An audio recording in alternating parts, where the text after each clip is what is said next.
to the Crew4 post-splashdown media teleconference.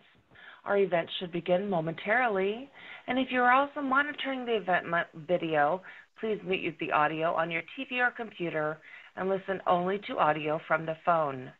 If you would like to ask a question during the question and answer portion of the briefing, please press star 1 to be added to the queue.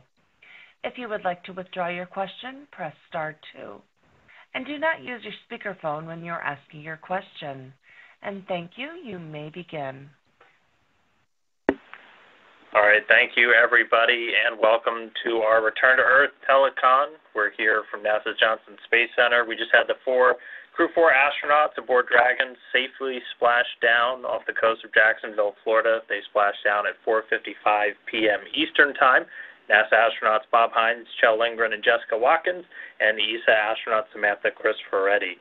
Here we have some of the leadership from both NASA and SpaceX to offer opening remarks and then take questions from media. As you just heard, use the star 1 to get in the queue if you want to ask a question.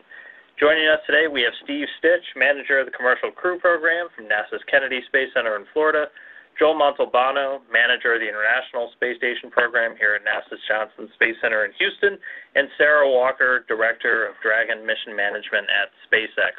So as I mentioned, we'll do opening remarks, and then we'll go over to questions. And with that, I will hand it over to Steve. Thank you, Dan, and thanks for all the interest and for you being here this afternoon. Super exciting time, a lot of smiles in the control center when I left. We had a real smooth undocking and ride home for the Crew4 astronauts after spending 170 days on ISS. The whole undock, back away from the space station, the deorbit entry and landing were all very nominal, as was the recovery. The entire team did a great job. It was our shortest return to date from undock to landing, just under 5 hours. We landed off the coast of Jacksonville at about 4:55 Eastern, which was our target. The winds and seas were well within limits, about 6 knots of wind and 3-foot seas, so it was a great day to come home. These crew handovers for us and commercial crew and for Joel and ISS are really a busy time. It was just last week on October 5th that we launched Crew5. The crew's already hard at work on the space station. Joel and I got to talk to them yesterday, and they have all smiles still, and they're ready to get to work. And Kjell and the crew also had all smiles yesterday when we talked to them. I know these missions may seem easy, but they're really pretty challenging, and, can't thank our teams for all the hard work, the dedication, and the diligence required to make sure everything's right and ready to go for the missions. The crew's doing great. They got out of the vehicle, and they were smiling when they came out. They'll come back to Houston here tonight, except for Samantha. She'll board a plane and go to Europe. I know they're all excited to be home and see their families based on the conversations that we've had with them. Weather was a big challenge this week. Probably the first time we've experienced dealing with cold fronts. We set up for the opportunity on Wednesday to Tampa to try to come home, and we couldn't get comfortable with that opportunity because of precipitation ahead of the front that came through Florida. Yesterday, we made a really good run at landing at Tallahassee. We knew it would be a little bit difficult. The cold front had passed through, and we thought we wouldn't have any precip or high winds, and we just really couldn't get comfortable with the winds at landing, and so we took it down pretty close, and we decided to wave off before we got through depressing the vestibule and using some of the ISS consumables. Today we set up for the landing at Jacksonville, and the weather predictions were very, very good, and they held firm all day and allowed us to land safely today. So we really huge thanks to our weather team here in Houston and also at the 45th Space Wing. Just overall, a big thanks to the NASA team, the SpaceX team, our international partners, and the other agencies that we work with, including the U.S. Coast Guard, who provides protection for the landing, the U.S. Navy that provided some support for crew rescue for the Crew5 launch, the U.S. Air Force Detachment 3, who's been doing rescue for us through the Commercial Crew Program, the FAA, the FCC, and all the other agencies involved. A huge thank you. It was a great day today, and now I'll hand it over to Joel. Hey, thank you, Steve, and thank you, everyone, for joining us today. It is awesome to have 4 humans back on Earth following just a fantastic expedition. As Steve mentioned, 170 days on the International Space Station, completing just over 2,700 orbits and traveling over 72 million miles, completing over 250 investigations in the areas of human research, technology demonstrations that we'll need for exploration, as well as completing some of our low Earth orbit commercialization activities. This crew saw the arrival of 5 visiting vehicles and the departure of 6 visiting vehicles. And as we talked about, had an awesome handover with Frank Rubio and the Crew5 team. And really, when we talked to them yesterday, the smiles on their faces, the Crew4 guys were just as excited as they were yesterday, as we saw on day 1 of their mission, and we expect the same from Crew5. Looking forward, we have a busy fall and winter. We have a progress launch scheduled at the end of October, looking at October 26th, followed in early November by the NG-18, currently scheduled for November 6th. We have a SpaceX cargo mission, and we have a number of U.S. and Russian EVAs. With that, let me hand it over to Sarah. Thanks, Joel. Well, just an hour or 2 ago, as you're hearing, we welcomed Dragon and the Crew4 astronauts safely back to Earth after 170 days docked to the International Space Station. I'll say from my perspective, watching the vehicle data those 5.5 months was delightfully boring while the crew got to do all the exciting work on board ISS. That's exactly how we like it. The Freedom vehicle performed beautifully the whole time, and especially today on the day of its return. So earlier today, Dragon autonomously undocked and performed multiple departure burns to move away from the ISS. And then over the next 5.5 hours or so, it continued its return to Earth. It successfully jettisoned its trunk and closed the nose cone prior to the final deorbit burn. This was actually the fastest return we've done on a crew mission, but on any mission to date, about 5.5 hours. Dragon's reentry into Earth's atmosphere and splashdown was nominal, including the deployment of all 4 main parachutes. And we're just happy to welcome the Crew4 astronauts home to their family and friends. As always, we stay vigilant and we review all the data from every mission, this mission too. So we're stepping into that kind of standard post-flight process now, and we'll continue to learn and share with our partners as we head into future upcoming missions. So thanks NASA and ESA for your ongoing partnership, for your trust to safely launch and return your crews, and as Steve said, all the agencies that helped us with today's operations. And maybe I'll just end with a personal story. So yesterday I was over at the SpaceX daycare where my 3 youngest children are, and I noticed 2 photos of the Crew4 crew that were hung proudly in the infant classroom. They're about a foot off the ground, and they're well crinkled from frequent handling. And I just love that Kjell, Bob, Jessica, and Samantha's faces are a part of their daily environment, right? So even the littlest among us can learn from and root for the astronauts that we at SpaceX are proud to serve. So Crew4, we're glad you had such a productive and meaningful mission on board the space station, and we're all excited now to welcome you home. All right, thank you, Sarah. With that, we'll start our Q&A section. Again, reminder, if you want to ask a question, press *1 to get into the queue. We will start off with Russell Pounds and Pacific Rim Media. Russell? Oh, thanks, folks. And Sarah, great story about the kids enjoying the crew up there. My question today, I think, might be best for Joel. I'm calling from Alaska, and the question's about rural health care and telehealth. And I was curious what you've learned on the station that can support this area of medicine. Thanks. Hey, good question, Russell.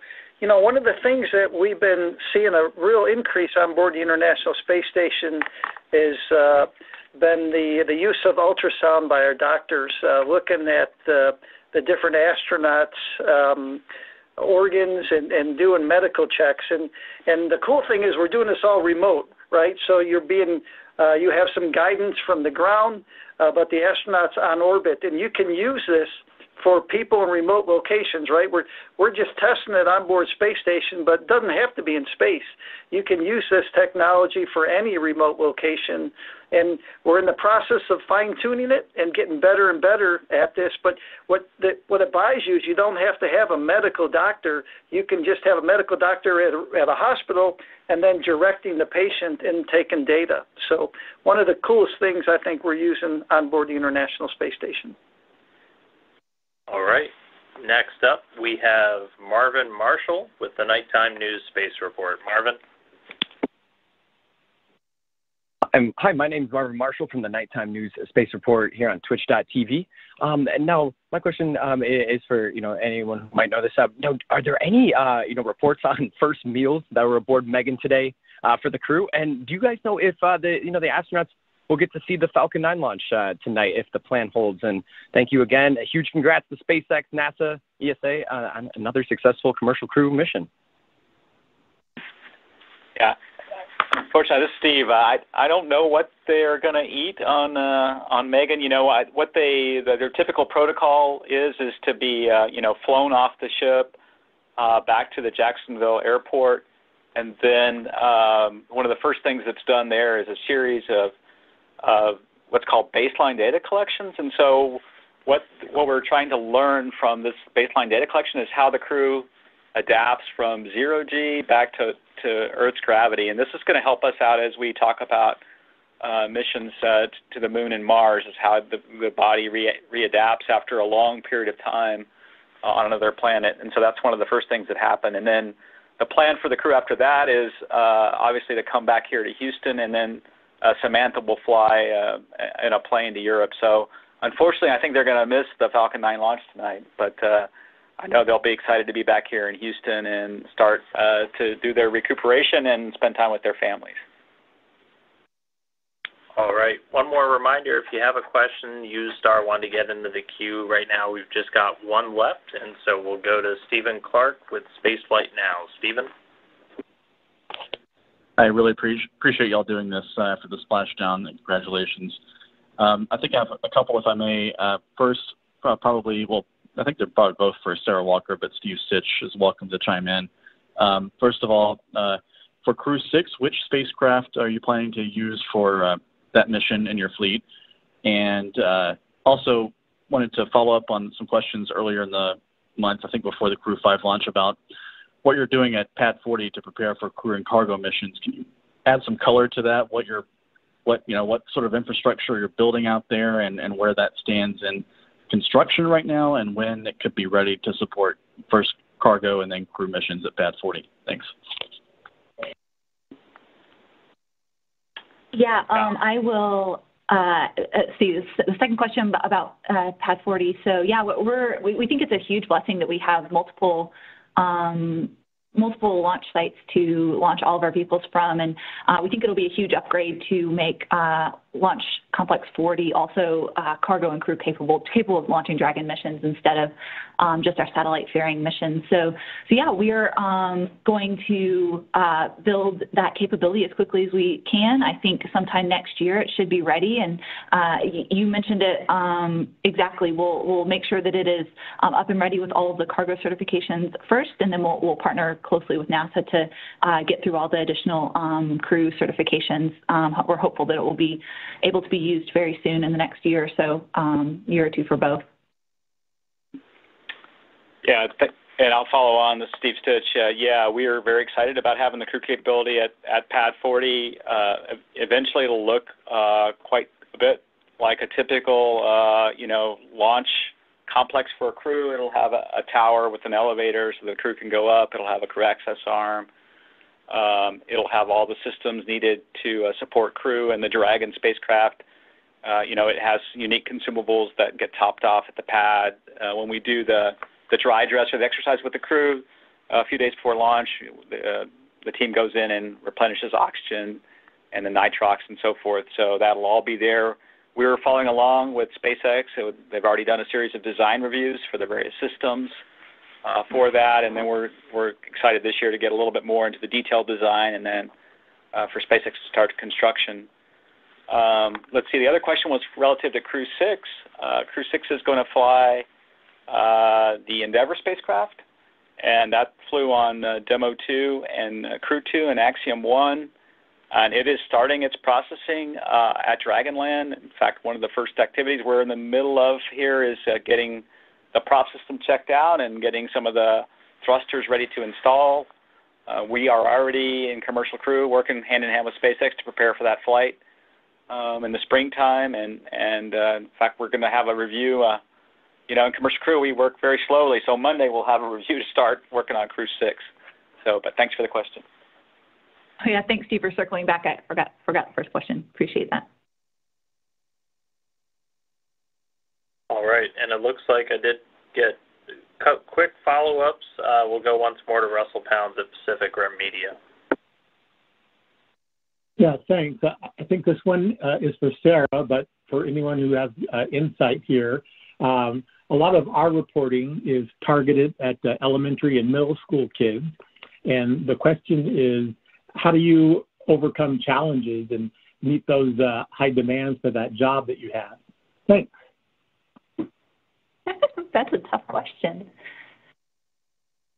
Wow, that's a tough question. I think you take it a day at a time. I think you do your homework and prepare for the task at hand, and I think you rely on your team to support you. And if you have a team that is experts at all the different things that you need to accomplish the task, you'll succeed. Yeah, and let's see, in Commercial Crew, we have our calendar contest where children can we have different age groups that they can draw a picture that represents their favorite, space adventure or space launch, favorite space vehicle. So we have that open in CCP through the end of October, I think. And then, I would say my personal story probably is I did get interested in space when I was, in elementary and middle school. I read all the books in our real small Catholic school of what I could get my hands on the space program, and I was probably a space nerd, and NASA really motivated me. And hopefully what we're doing now with flying our crews to the space station and with SpaceX and on Dragon, and very soon Boeing, and then the activities on space station are really motivating the kids out there to go pursue fields in math and science. When I get to meet some young kids, they're remarkable today, and they're able to do things that is pretty amazing. And when they have the right motivation and passion for what they're doing, they'll be successful. Yeah, this has got to be the coolest time ever to be a kid. You guys have never known a time when humans were not actively in space. I think, Joel, the space station's had continuous human presence for 21 years now, which is just incredible. So there's so much opportunity that's just waiting for you guys to discover. All right. We'll do one more follow-up from Marvin at Nighttime News Space Report, and then we'll call it a day. Marvin? Hi, thank you again. Marvin Marshall here, again from the Nighttime News Space Report. Now, I noticed there were some pretty impressive times there on recovery today. I think it looked like, roughly, 30 minutes, after splashdown, we were already getting the capsule on the boat here. What was the planned time, if you guys had one, for how quick you wanted to get everybody on the boat here? And then, moving along here, do you guys see, I know SpaceX is always improving. Do you guys see, how much room for improvement do we have, moving forward here to get crew on boats in the future here? Thank you again. Yeah, it is a fast operation. That was a pretty standard timeline for us, and those teams have a lot of training before the day of. They run through these operations over and over, and there's a number of assets out there that they're managing to ensure we can get to the crew quickly and safely and get the vehicle on board. That was a pretty standard recovery operation, I think. I think, from a NASA perspective, we wanted to be within an hour when we sort of set up the program, get them out of the water onto the ship within an hour. SpaceX is certainly doing a great job on all their flights, whether it be crew or cargo. I think today is probably, I didn't really time it, but it was probably 30 minutes or less, so it was great.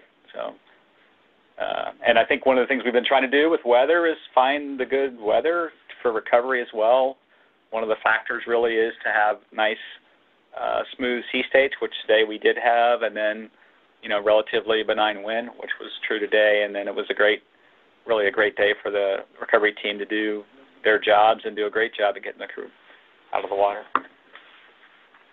All right, and that'll do it for our questions today. So thank you to our briefers, Steve, Joel, and Sarah, and thanks for everyone for tuning in, and to media who submitted their questions as we welcome home Bob, Kjell, Jessica, and Samantha. They're going to be making their way to Houston, so be sure to tune in to national social media for any images of their homecoming. And we will be having an event and a media availability with the crew in about a week's time, so stay tuned, and you can head over to nasa.gov for updates on timing for that.